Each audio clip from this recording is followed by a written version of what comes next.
The wait is over. The Walking Dead is back. Don't miss the extended 10th season featuring 6 new episodes, each focused on different favorite characters. Get ready for high-stakes showdowns, emotional reckonings, and more info about your favorite Walking Dead survivors. Start watching the latest season today and catch new episodes of Season 10 early with AMC+. From season binges and exclusive content to early access to new episodes, the best Walking Dead experience is only on AMC+. Get lost in the Walking Dead universe today. Available ad-free and on demand. Sign up at amcplus.com. AMC+, only the good stuff.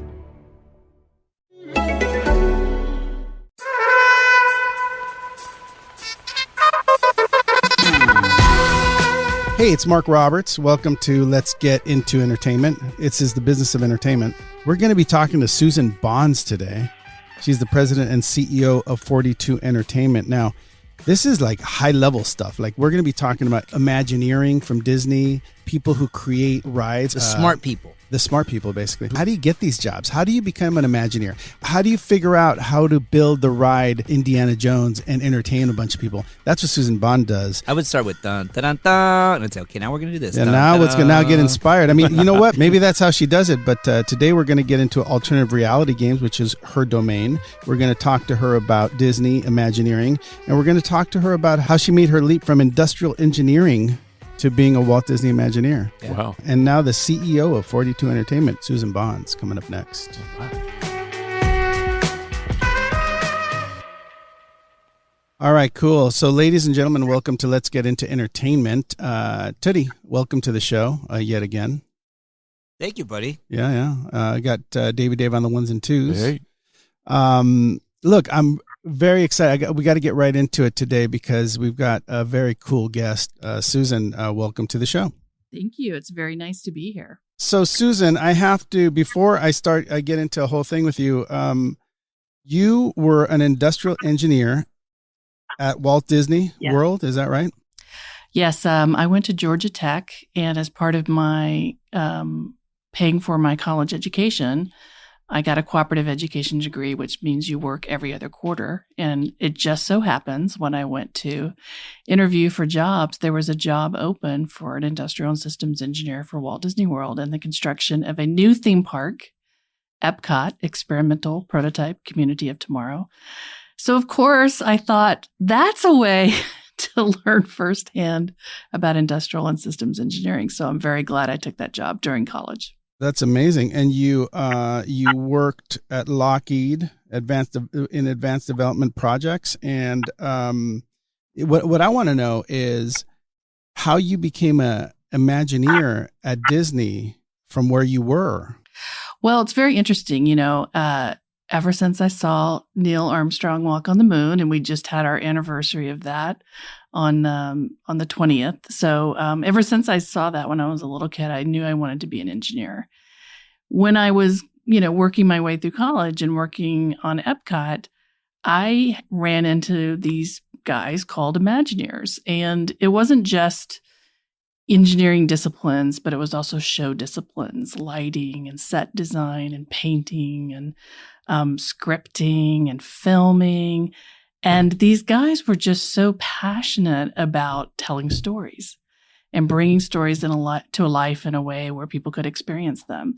And I was just really impressed with the discipline and the passion of people who were working as Imagineers. And so, I had wanted to, when I got out, I wanted to get into aerospace, and I went to work for Lockheed and worked on a lot of really, really cool things. But in the back of my mind, I just remembered that as such a positive experience. I got to work on Epcot from a year before groundbreaking to a year after opening day, and just seeing these people build a, multi-billion-dollar world and bring it to life, it just really made a huge impression on me. So it turns out that a lot of the skills that I was honing at Lockheed, working on small crafts, very low quantity, high reliability, that translates into making e-ticket attractions. So I had moved out to Burbank with Lockheed, and right down the road in Glendale was Walt Disney Imagineering. So when we were kind of waiting on a project funding, I just kind of put my application in down there. It's kind of on a Wednesday. And by Friday, I was working there. Michael Eisner and Frank Wells had just joined the company and announced the Disney Decade, where they were going to build, Disney parks and attractions on every continent. And so I got to be a part of that plan. And over the next decade, I got to build attractions everywhere and work on really cool, amazing new theme park ideas, and also work on concept development projects that were really outside of the box. So it was a great career jump. Yeah, I mean, that's absolutely remarkable. My jaw's on the ground. What's interesting about the people that listen to our show, and what Tootie and I love to get into, is the idea that we all have, like superheroes, we all have our origin story. We all had dreams when we were kids about doing something with our lives, and life takes you in different directions, and you move to Burbank, or you go to work at Lockheed to Burbank, and you're within a couple of miles of Disney, and your experience with that, with building aircraft and having it be, what did you call it? Highly reliable, so, safety is so important when you're creating aircraft. And as you might imagine, when you're designing a new ride system that's got to work 365 days a year, guest safety is number one. Right. So having that discipline to think about safety was really important. Right. No, it's, so we always talk about the different turns that people's careers take, and how they, make their choices and sometimes follow the road that they're on. And, we haven't had anyone like you, Susan, on the show that has done such incredible behind the scenes work, because, you don't have to be in entertainment to understand Disney and to understand the high level of imagination that goes into their rides, into their movies, into their into everything that they are, as far as entertaining families and everything that they do. So it's really cool to get a kind of a vision from the inside, because I don't know, a lot of us don't think about how safety comes into play at the theme park, right? Or how the importance of aerodynamics comes into play for all of these rides that they put together. And and my understanding is that you also worked or had something to do with the Indiana Jones ride, which, by the way, is one of my favorite rides. Oh, thank you. Yeah, so I actually started that project as the project manager and became the creative head of that project through meeting a lot of really unique people, including George Lucas, who created that IP and developed that IP. And really the job assignment was to bring that movie to life, that movie franchise. And, like many other people, I stood in line to see Indiana Jones and the Raiders of the Lost Ark, and then the sequel to that, and just, fell in love with that world and that character. So one of the reasons why Imagineers are called Imagineers is because it is like your imagination, what you can dream up, but you need technology and you need show disciplines to kind of bring that experience to life. So it was a real education in the sense that we created a brand new ride vehicle, a moving simulator through three-dimensional sets that had, a 6-degree freedom motion base on top of it. So like the ride vehicle in and of itself was an amazing Imagineering invention, but then getting to live in the rich world of Indiana Jones and kind of bring those movies to life was a real treat. And there were so many disciplines that were involved in that, everything from, scoring with a 90-piece orchestra, that lovely John Williams music that kind of let like when things were going to happen. And of course, when to get your adrenaline pumping, all the way down to creating a new programming technology to program the ride on the track. Sets, lighting, special effects, audio, binaural sound, directional sound, a lot of interactives as you kind of went through the queue to get down to the ride building itself. So it was an amazing opportunity to work from beginning to end on something that, you know, people have now enjoyed it opened in 95. So, you know, it's been almost 25 years. Goodness. Yeah. So 25 years. No So idea like, it's been that long. yeah. And it feels like yesterday for me too, as well. But I think that's the great thing about Imagineering and the design discipline that you go through Imagineering and bringing emerging technologies in to really make magic. Because if you're noticing the technology, then we're not really doing it right. But you have to be very aware of it in terms of what it can do and the magic it can create. I was going to say it's, you know, I'm strictly coming at this from a father's point of view. But, you know, when we go to Disneyland, you know, when I go to Disneyland with my kids and we're waiting in line to get on any ride, but specifically, let's say Indiana Jones, you know, you're walking every step of the way, you're walking through something that took a lot of thought. You know, there's, you know, you're walking through caverns, you're seeing hieroglyphics, you're seeing a bunch of things that all, first of all, make you feel like you're in a different place, you're in a different country, and also are sort of preparing you for the ride that you're about to go on. And then you get on the ride, and then it's a whole visceral sort of thing, which is pretty amazing. How long does it take? Like, I'm guessing there's tons of people involved, art directors and artists and you know, but how long does it take to get from an idea like, hey, let's do Indiana Jones to I'm writing it with my kids? So, you know, it can take anywhere from 3 up to 7 years, depending on the ride innovation that's involved in the vehicle itself.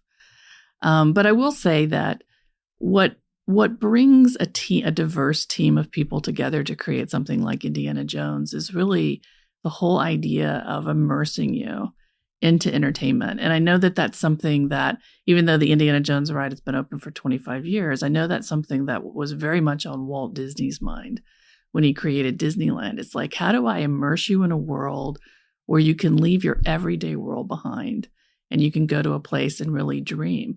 So, you know, that was our goal when you first stepped into or turned into the queue to go into Indiana Jones. It's like you're walking for quite a bit because the ride building itself was out in the parking lot, out past the berm. So the queue itself is quite a ways. But we wanted to take you through that very same journey that you experienced in the movie.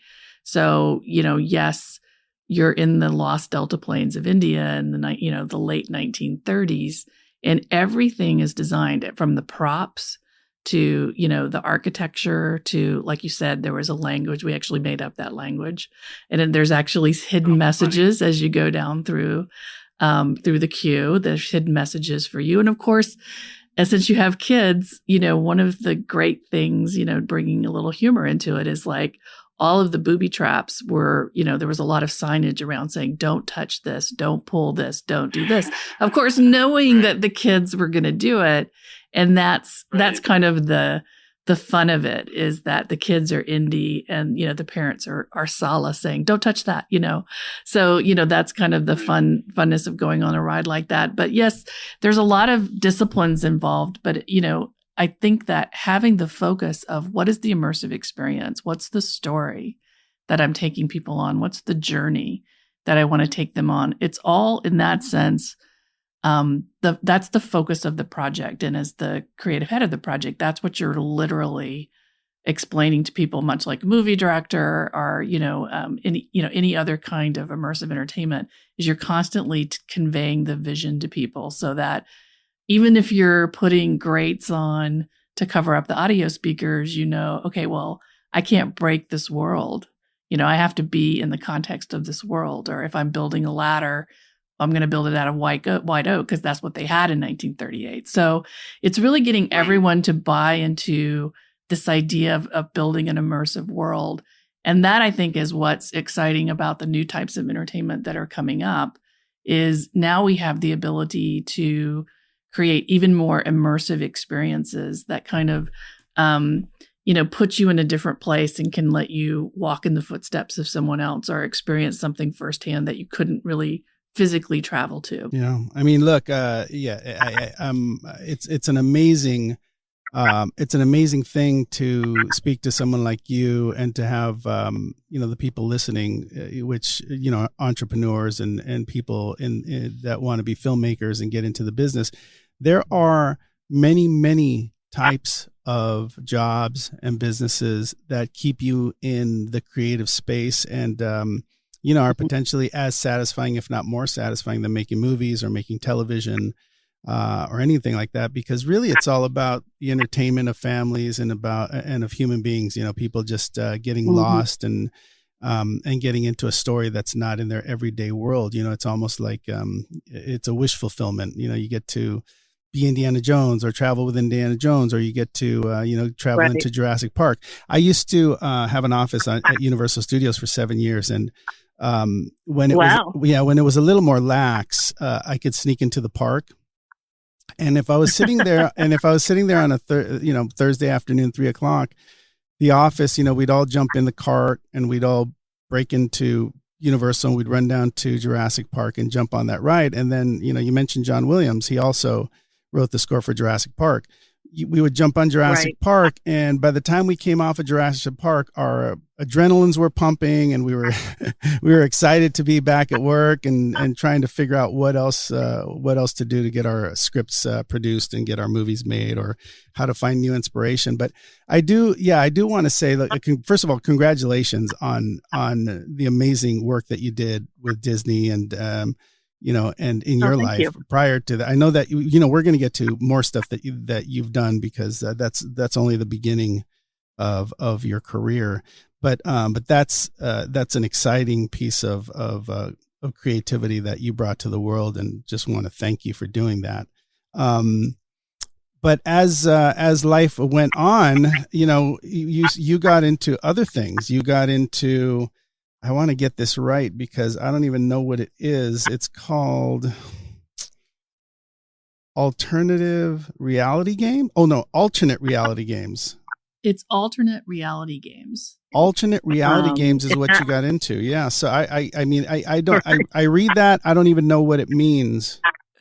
So in my last few years at Disney, we were really working on, how are we going to push the internet and how are we going to get digital involved in our attractions, which have to last, decades.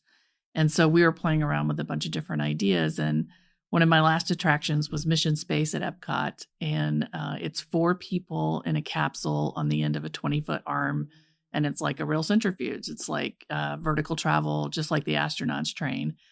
And I wanted the people in the capsule to work together to be able to affect the outcome.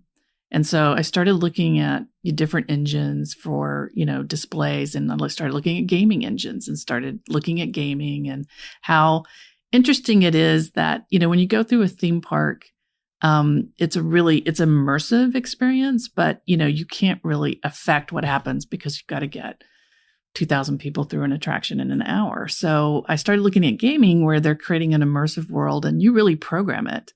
And this was, of course, prior to mobile phones, because now we program our entire lives on digital devices.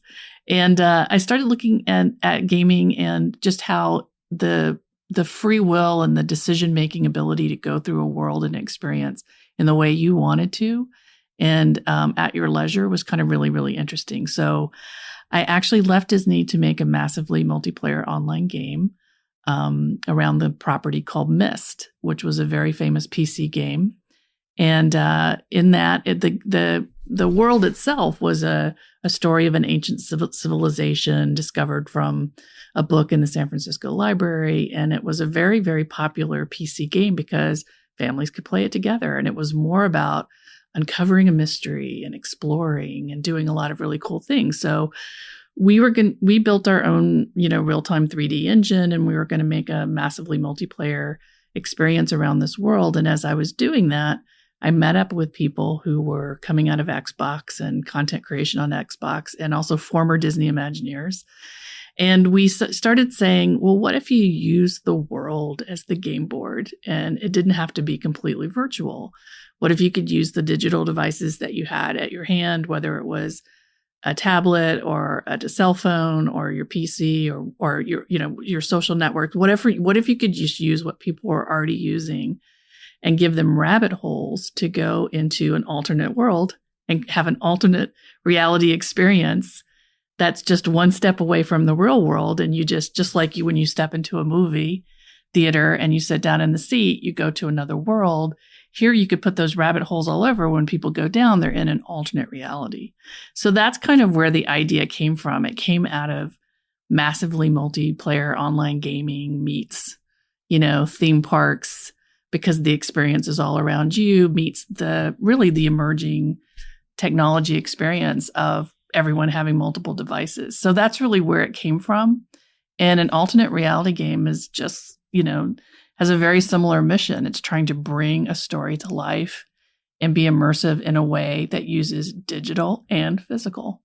So it's really just kind of an interesting experience that you can have, that again is multi-platform and even ekes out into the real world. So that's the long-winded definition of an alternate reality No, that's game. okay. Look, believe me, and I still don't quite understand it. But does this multi-platform world go into VR at all, or is it all online? Well, there's a game my kid plays. I can't remember what it's called. Do you remember that game? It's a new game that everyone's playing. What's Fortnite? Yeah. Have you heard? Is it like Fortnite? Sorry, I'm Fortnite. sorry. Is that Fortnite, Warzone, yeah. Halo? So Asteroids. yeah, so We actually did. So one of the first and most famous alternate reality games we did was between Halo 1 and Halo 2. And those were, at the time, they were console games. They were played on Xbox. And what we tapped into is the idea of when a game developer creates a game, they typically spend a lot of time developing a story world. And in the case of Halo, they had 10,000 years of history that were, that had been created and developed by the creative team, around this world. That was the motivation for all the character design and the battle designs and everything from weapons to language to settings. Everything came out of this story Bible, this game Bible that they had created. So an alternate reality game, which we created a bridge game between Halo 1 and Halo 2, allowed you to tell a story in that world in a different format. So it wasn't a console game. It was actually an alternate reality game that anyone could play. And in this particular case, we had an alien, because Halo's set 500 years in the future, an alien AI crash land back in the past on the internet and start building a communication network in present day. And because it wasn't as aware of what was happening on Earth, it built a communication network out of public payphones, which, as we all know, is a dying breed. So the main mechanic of the alternate reality game is that you had to go out at certain times and certain GPS locations and answer public payphones to piece together basically a 6-hour radio drama that was kind of like a War of the Worlds like story told in the Halo universe. And it played out over 16 weeks. It was a very amazing and immersive story. If you had played Halo, you knew that one of the things that was really important in the first game is that they didn't want to reveal the location of Earth. So during the alternate reality game, as you were kind of trying to help people in the future, in present day, you unwittingly revealed the location of Earth. So when Halo 2 starts, the aliens are arriving at Earth and you made it happen. So it was really kind of a very fun game that was told in a very different way from the Anchor Entertainment product, which is a console game. And people just kind of went crazy for it. It was a game of the year, innovative game of the year. And it was just kind of this really interesting way to tell. When you create a rich story world like that, then you can have multiple manifestations of immersive experiences that aren't necessarily, they're attached to, but they're not exactly like the story of the movie or the story of the game or the story of the book. So that's you're almost creating it yourself. Yeah. So we're creating it ourselves. So just to kind of jump forward a few years. So one of the most famous alternate reality games of all time is a bridge experience that played out between the last frame of Batman Begins to the first frame of The Dark Knight. And this was an alternate reality game where you could become a citizen of Gotham City. and you could interact with characters in Gotham City. You could go on missions for the Joker. You could, help the police, pursue corrupt criminals and people in the mob world. You could join a campaign for Harvey Dent, who was running for district attorney. So there were all these things that you could do every day in Gotham City. And it was like a virtual, alternate universe, virtual and physical alternate universe that you could jump in and out of any time for like 15 months, before the movie came out. And, people just loved it because, you have decades of Batman fans who've always wanted to be a part of the world. And imagine having, a character from the world text you or call you or, have you go on a mission. There was just a lot of attraction to just wanting to be part of the world and the story. So that, that played out over 15 months, and there were millions and tens of millions of people who got involved in it because they just wanted to be a part of that experience in that world. That's an amazing business. And you're right. I think back when I was younger, and I my son always asks me if I played video games, and there was just one time that I did really get involved in one, and I believe it was called Metal Gear Solid. Yes, that's a good game. Do you? Yeah. Well, I remember the game because I remember that you would sit there and, then, someone would come out and say like, "Oh, I've been looking for you," and then you would be, I think Snake was the character, but you would be there, and then you'd meet somebody, and that person gave you clues. Hey, by the way, we're rendezvousing here, and we've got to go find these people, and we've got to save whoever, and I remember it being super exciting, and I couldn't get into it further just because I don't know.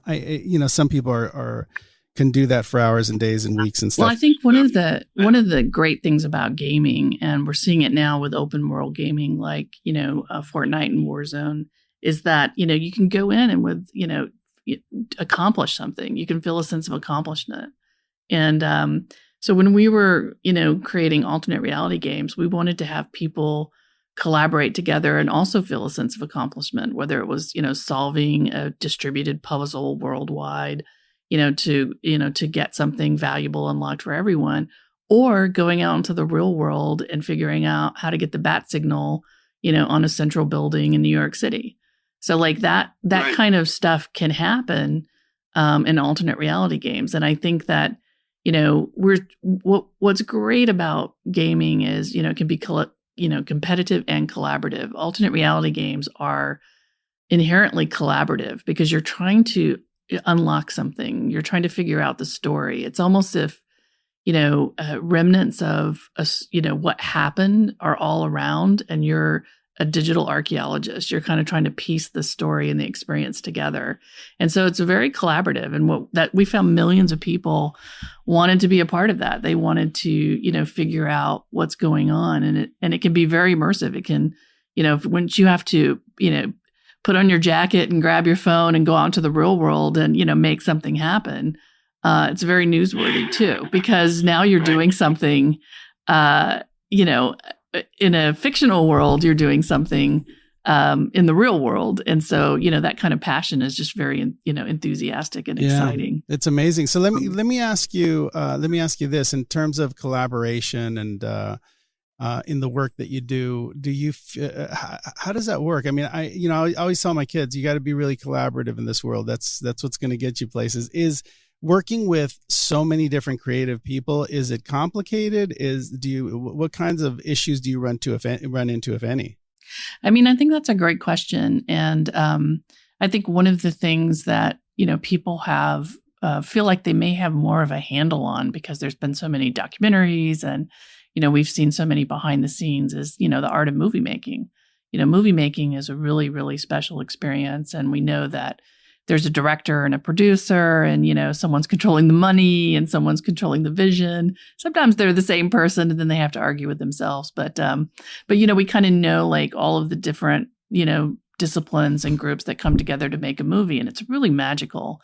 It's the same with gaming and alternate reality gaming and immersive experiences. And you mentioned VR, and now AR, augmented reality, is really kind of coming on the horizon.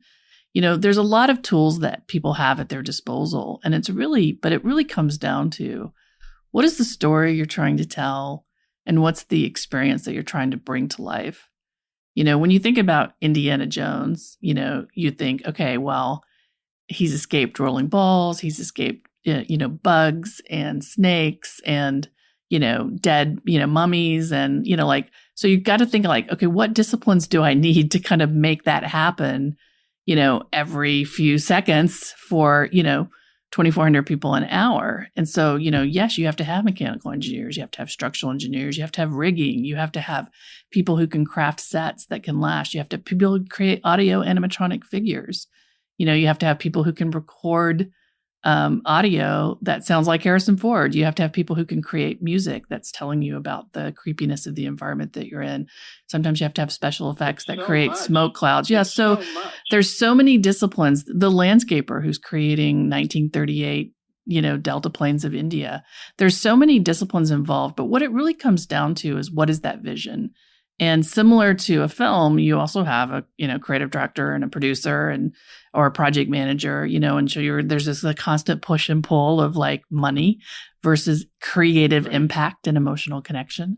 But it's really about getting all of those different disciplines, whether you have 4 people in a crew or 40, or if you have like Indiana Jones, there's 400 people, who are crafting that. It's about being able to convey that vision. And what is your vision for the project? What it is that you're trying to do, and you have to know as a creative, what's the most important thing about it? What are the moments you can't give up on? And so because sometimes technology will get hard, or our process will get hard, or relationships will get hard. There's so many things that can get involved in a creative project. So you have to be able to power through on the things that are most important. And I think you see that, when you go to a movie. And we were just recently talking about Parasite, and we were just saying, there was such great storytelling, but, the casting, the acting, the sets, everything about that really gelled and came together. There was a real vision there. So I think you can tell when projects, whether they're gaming projects or film projects or immersive entertainment projects, or if you go have a VR experience or a room escape experience, or, all these different things that are coming on the horizons with augmented reality, I think it comes down to understanding from a creative perspective, what is it you're really trying to do? What are you trying to connect with an audience? And that'll help you as you're dealing with different disciplines, whether you know exactly what they do or not.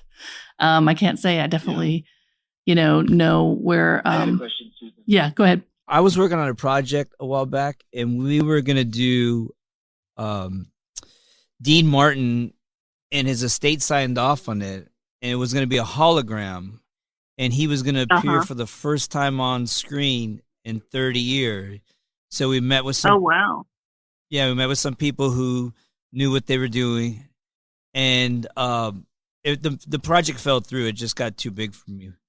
But how close do you see that coming? Because these people said it's here. The technology's here to really make it look legit.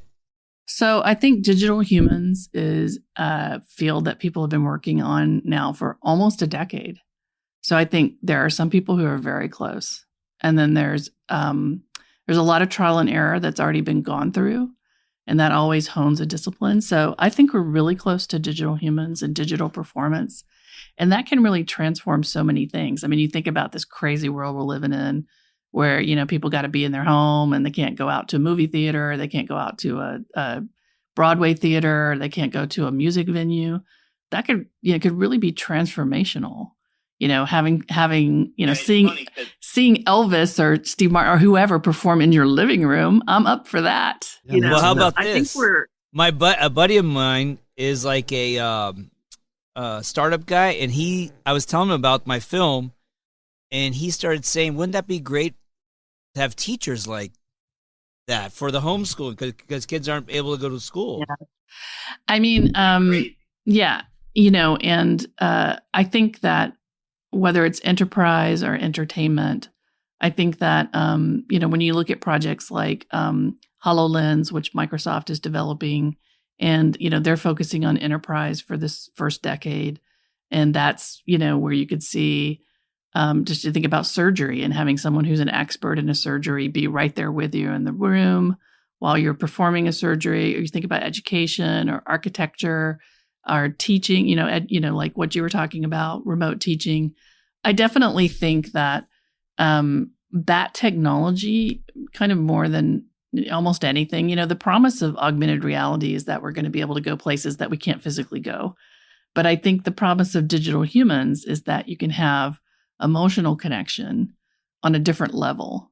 When I was making the Indiana Jones adventure, we were always talking about, well, how do you break the ride envelope? How do you get that immersive experience closer to you? And we were doing like air darts and, all kinds of things to try to kind of like break the plane of the vehicle without violating safety. I think digital humans are going to be able to bring emotional moments to life. Imagine being in front of the Lincoln Memorial and hearing the I Have a Dream speech and then being able to see Dr. King. That'd be so powerful, right? So I think that there's many, many fields, both enterprise and entertainment, that are going to be affected by augmented reality and digital humans. And I think that's the next great frontier. So when you're thinking about, well, what brings that to life? There's actually a lot of people from gaming who've created avatars of people, whether you play yourself or you play another character. So they know a lot about how to get photorealistic avatars of people. And I also think that, there's a lot of traditional show disciplines that are involved in creating a performance, whether it's a spoken word or a concert or, dance or education, whatever it is. So I think that I also feel like, and not just trying to look at the silver lining of our recent lockdown experience, but I think, teachers are on a large scale now looking at technology as a friend and not necessarily a villain. And so I think that'll help usher in, more innovation in that area. Yeah, that's amazing. I think, I mean, look, it's a remarkable, business to be in. It's it seems endless how it could be used in all sorts of industry, education, the works. I want to ask you a really important question, which I believe our listeners will want to hear, but I don't want to leave without saying here that you worked on Halo 2, Dead Man's Tale for Disney's Pirates of the Caribbean, Dead Man's Chest, Year Zero.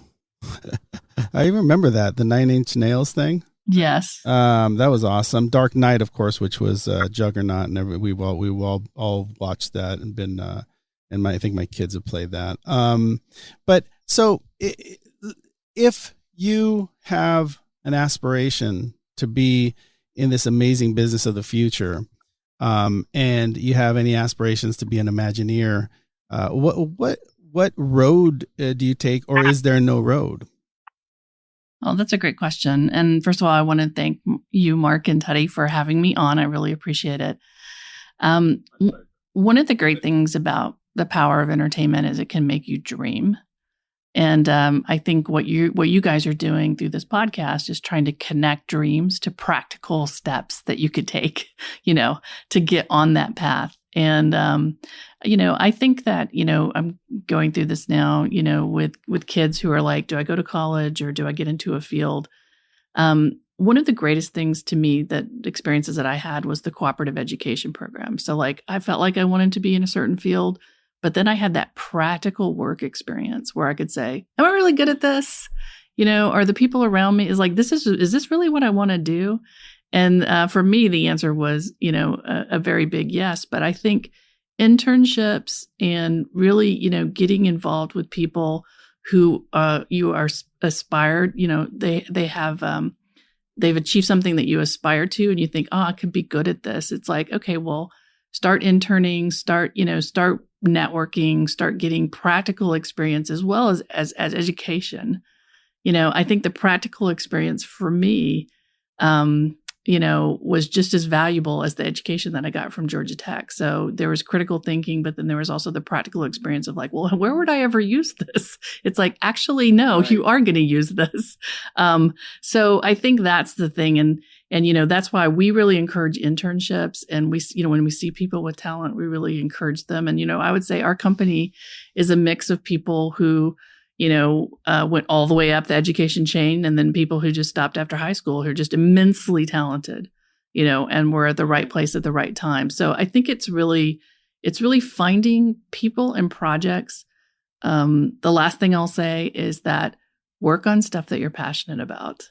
Yes, you have to pay your dues, but if you work on stuff you're passionate about, your work will be better. See, Tootie, work on things that you're passionate about. Put That's all that all other I adrenaline do. You stuff discourage down. me I from can't that. even believe you. You say, mate, they have to make money or forget it. High concept. Well, That's all you tell me. That's I go to bed with that. I wake up with it. You wake up in a concept, cold make sweat money. thinking about making money. No, but So I do use the Instagram. I do want to say about. Well, Here's a secret.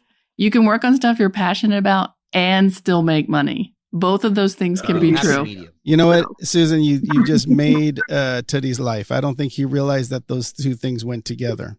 I got a good story for you. No, hang on. So, but Susan, I do want to mention your company once again. It's 42 Entertainment. You are the CEO, Correct. and for all of the obvious reasons. I want to thank you for putting us all together and saying filmmaking and what you do is all the same. But I got to tell you, I am a filmmaker. I've made, quite a few films. And when I watch these video games that you're talking about, when I see my kid playing them, they are so much more than I could ever imagine producing.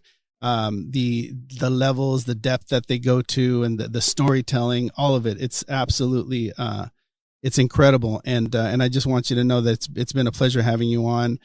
You've had an incredible career. I'm sure you've got tons of more things to do, and hopefully we can have you back. You could tell us more about it. But this is there's so much more to talk about. But we've run out of time, and I'm just grateful that you were on. Thank you very, very much. I appreciate it, guys, and all the best to you. All right, thank you. See you soon. Thank you, Susan. Great to meet you. Nice to meet you too.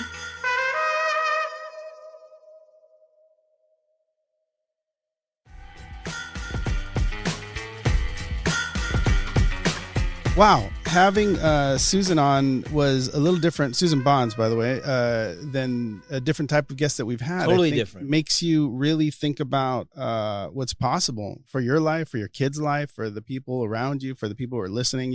You could do anything in this world. You got a big backyard right here, Oh, Robert. thank you. Let's do a Feliz Navidad. Actually, this is ride. this Go-kart ride. This backyard was Feliz imagined by Navidad. my wife Ann. So I can see that. This is It's beautiful. It's Imagineering, right? You put that over I there. love You it. built the stadium there, and there's lots of going on here. But no, let's go back to Susan Bonds, dude. Susan right. Bonds was amazing. There's so much more I want to talk to her about. It's just not enough time. Let's have her back on. Yeah, I definitely want to have her back on, and I want to go look into a lot of these games. I mean, I've heard of them, I've seen them played. I think I've tried to play them on occasion, but I think the most remarkable thing for me is the idea that, there's people out there thinking about how to entertain the world, how to entertain families, and you never think about it twice. You go to Disneyland, you go to Universal, you go to all these theme parks. I'm thinking about the park that they have at Disney World, which is, you stay in the hotel and you overlook the savannah basically, and you have giraffes coming up to your balcony, and you go on a ride and you see the animals facing you almost like you're watching a movie. And all of that had to be imagined. All their rides, everything for safety, for speed, for aerodynamics, for storytelling as you're even walking into it, waiting in line for an hour and a half, 2 hours, 3 hours when you wait for cars. All that had to be figured out. And her and the great minds at Disney and the great minds of Imagineers and people are out there doing this kind of work. And it's inspiring and it's amazing. So I want to thank her. I want to thank you guys for being here today. Thank you. And shoot, man, I want to finish off by saying I did just do Feliz Navidad. We are locking picture this week. Damn, that's a turnaround. Yeah. That's legit. That's when you got money, Yeah, baby. I feel it. Let me tell you something. It's amazing that we were able to lock picture. I'm gonna credit Paula Hart. I'm gonna credit Melissa Joan Hart for directing and really getting us as And much distinguished footage. man. Distinguished Man was incredible in it, which was Teddy, of course. You look out for that. Mariachi was a baddie. Look out for that cameo. But we did. We locked picture, and I used a bunch of extrememusic.com cues in my rough cut, and it looks like we're going to end up keeping them. See, so that's the incredible thing about using extrememusic.com is that I went through, I picked up all of these songs, put them in the bin. I used them in the movie. Everyone liked them. I called up Russ. Russ said, "Hey man, let's make a deal for these songs." We made a deal. And now we're going to keep them in the movie. And there was some great Christmas a cappella songs that I've been using for different scenes that really set the tone. There's some romantic things. There's some all kinds of Christmassy Latino stuff that I put in. And by the way, I'm just saying this because I'm really impressed because I know I preach about it a lot on the show, but I did it. I definitely put my money where my mouth was. I did exactly what I tell people to do on the show. I went, I picked the music, I put it in the movie, and now it's going to stay. Yeah, you know what? I want to give a shout out to Mike Jones, a.k.a. Jones, Thugs, and Harmony. You know what that is, Dave? Oh, I don't. Mike Jones at Extreme Music, when you sign up, he has no idea that they're our sponsor or anything. But I signed up to get an account, and he reaches out via email and will give me little pointers, and he's there for Mike Jones? Mike Jones. He's with Extreme Is he related Music. to Tom Jones? No, fool. He's he's on Extreme Music. He's AKA Jones, Thugs, and Harmony. But I'm saying that's the customer service that Extreme Music has. So this isn't even about Russ. This is about someone it's that about works. his company. Yeah, about his company. Extreme And Music, so it's not just him. He's not the best. They're great. They're great. And they'll take care gives of me you. little things. Just a heads up, just in case you haven't noticed. He goes into different type of things that they offer. No one contacts me, and I've been with them for years. You don't know what's up with Jones, Thugs, and Harmony. Wow, Mike Jones. Shout out, Mike. Good looking. There goes. Thanks to Russ. Thanks for Mike, and thanks for extrememusic.com for all your music needs. Thank you guys for being here. Thank Maddie and Amanda over at Jam Street Media, and we'll see you next time on Let's Get Into It.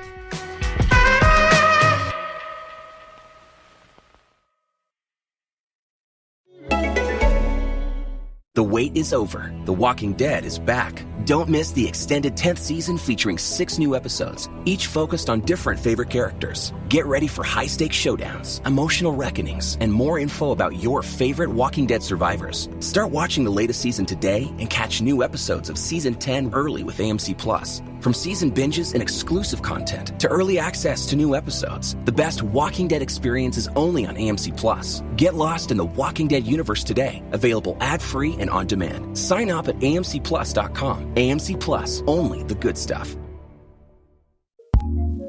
What's new in podcasting? Here's what we love, courtesy of Acast recommends.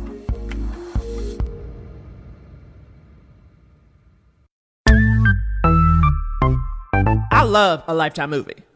Hey y'all, I'm Naomi Ekperigin. And I'm her good friend, Megan Gailey. It's true. And we are the hosts of the brand new podcast, I Love a Lifetime Movie, a weekly pod that is as obsessed with Lifetime movies as you are. Yes, you are. Don't pretend you're not, because you are.